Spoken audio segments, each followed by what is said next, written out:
Tokia informacija, tokie duomenys paprastai ateina po ilgalaikių stebėjimų ir buvo pastebėta, kad priešlaikinių gimdymų skaičiai Skandinavijos šalyse, Faroe salose, kur tikrai dietoje yra gan daug žuvies, yra priešlaikinių gimdymų skaičių ženkliai mažesnis, apie 5%.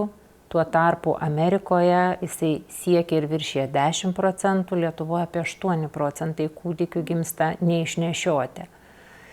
Buvo paskaičiuota, kad nėštumo trukmė gali būti net 5,7 dienom ilgesnė, jeigu moteris vartoja pakankamą kiekį omega-3 rūgščių.